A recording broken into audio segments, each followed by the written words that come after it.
Hello friend, welcome back my channel. আবার চলে এসেছি তোমাদের কাছে নতুন একটি ব্লগ নিয়ে। তোমরা সবাই কেমন আছো? আশা করছি সবাই ভালো আছো, আমরাও ভালো আছি। ঐশী শ্রেয়সী দেখো খেলছে। কিছু বলবে? আমি বলতে চাইছি যে এখন আমাদের পড়াশোনা ভিডিওটা স্টার্ট করছি। তো আমার বাবা এখন স্টার্ট করছে আমার ভিডিওটা পড়াশোনা। তো চলো স্টার্ট। না, ওদের পড়াশোনা হয়ে গেছে। আজকে পড়াশোনা হয়ে গিয়ে ওরা খাওয়া দাওয়া কমপ্লিট করে এখন খেলতে বসেছে। ওরা দুজন খেলছে।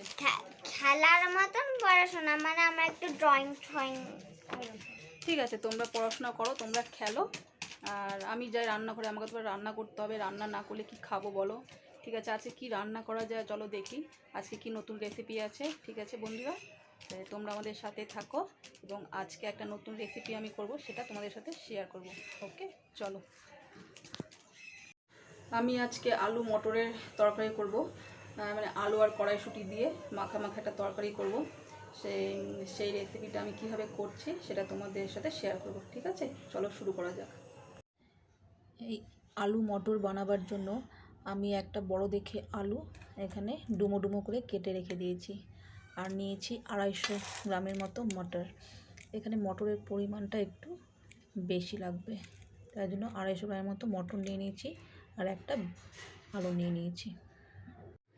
এবার আমি একটা বড় পাত্র বসিয়ে দিয়েছি।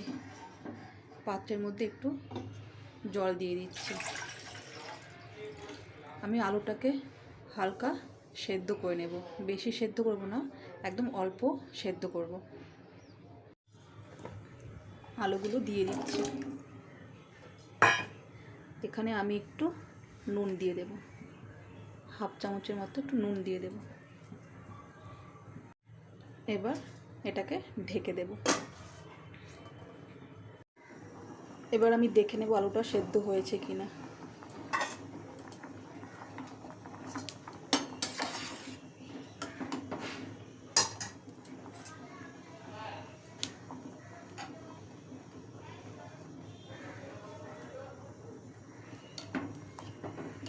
মোটামুটি সেদ্ধ হয়ে গেছে।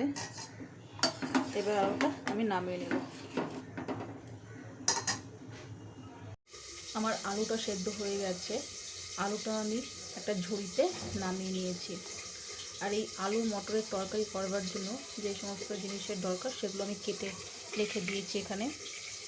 এখানে আমি নিয়েছি দুটো বড় গোটা পেঁয়াজ, এগুলোকে ঝুড়ো করে কেটে নিয়েছি।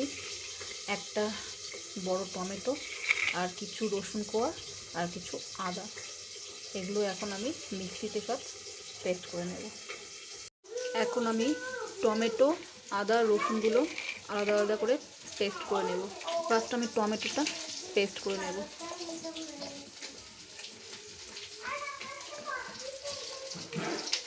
টমেটোটা পেস্ট করে নিয়ে তারপর আমি আদা রসুনগুলো পেস্ট করব। আমার টমেটো পেস্ট হয়ে গেছে। এবার আমি আদা, রসুন আর দুটো কাঁচা লঙ্কা পেস্ট করে নেব।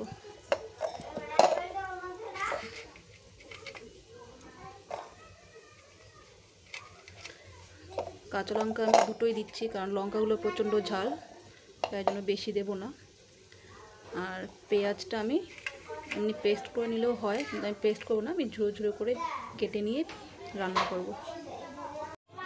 এবার আমি রান্নাটা শুরু করব। আমি কড়াটা বসিয়ে দিয়েছি, গরম হয়ে গেছে। এখানে আমি সাদা তেল দিয়ে দেব। এই রান্নাটা করতে তেলটা একটু বেশি লাগবে, 2 থেকে 3 চামচ তেল আমি দিয়ে দিয়েছি। তেলের মধ্যে আমি একটা দুটো শুকনো লঙ্কার একটা তেজপাতা দিয়ে দিচ্ছি। এবার আমি দিয়ে দেব গোটা এলাচ আর দারচিনি। এলাচগুলোকে আমি ভেঙে দিচ্ছি।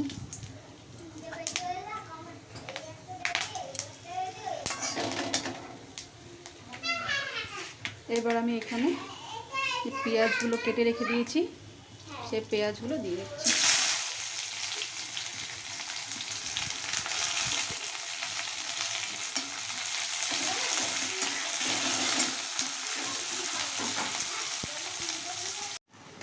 পেঁয়াজটা লাল করে ভাজা হয়ে গেছে।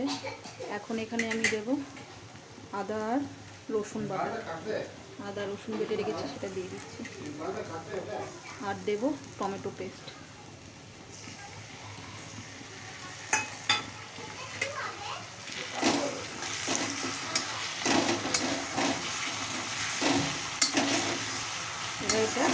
থেকে 3 মিনিট কষাতে হবে।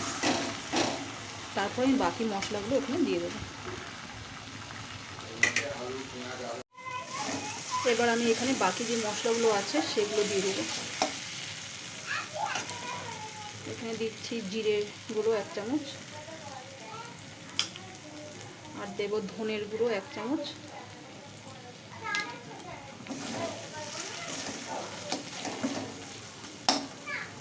আর দেব এখানে 1 চামচ নুন, হলুদ গুঁড়ো, আর দেব কাশ্মীরি লঙ্কা গুঁড়ো 1 চামচ। এবার এখানে সামান্য একটু জল দেবো আমি। জল দিয়ে আরও 5 থেকে 6 মিনিট মশলাটা কষাতে হবে।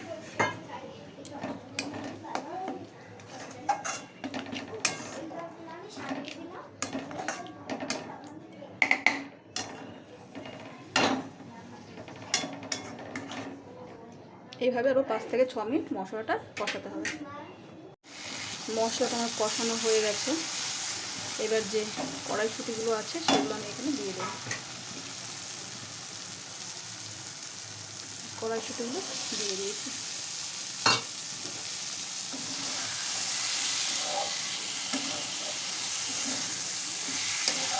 এবার আরও 2-3 মিনিট এখানে কষবে।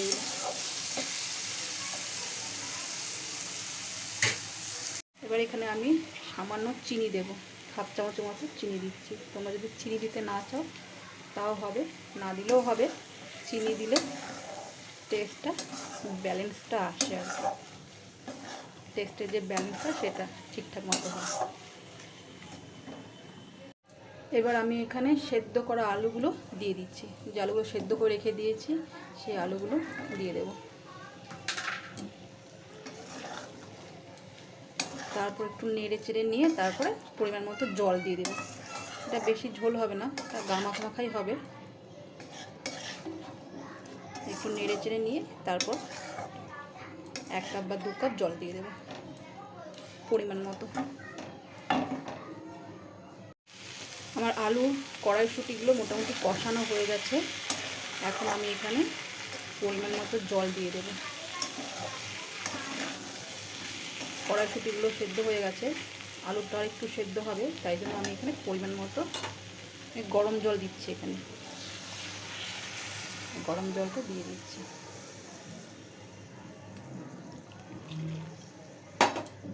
আলুটা তো হাফ সেদ্ধ হয়েছে, আর একটু সেদ্ধ হলে এবার নামিয়ে নেব।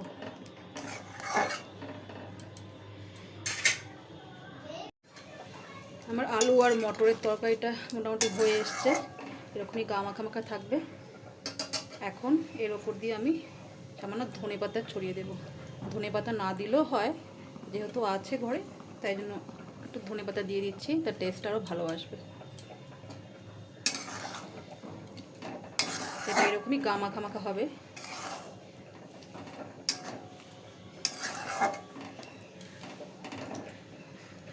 এবার এটা আমি নামিয়ে নেব। আমার আলু আর মটরের গা মাখা মাখা তরকারি হয়ে গেছে। এভাবেই আমি আলু আর মটরের তরকারি রান্না করি। এই তরকারিটা তোমরা সাদা ভাত, রুটি কিংবা পরোটা বা লুচির সাথে খেতে পারবে। খেতে খুবই টেস্টি হয়, তোমরা বাড়িতে একবার ট্রাই করবে। আজকের রেসিপিটা তোমাদের কেমন লাগলো তোমরা কমেন্ট করে অবশ্যই আমাকে জানাবে। ওকে ফ্রেন্ড।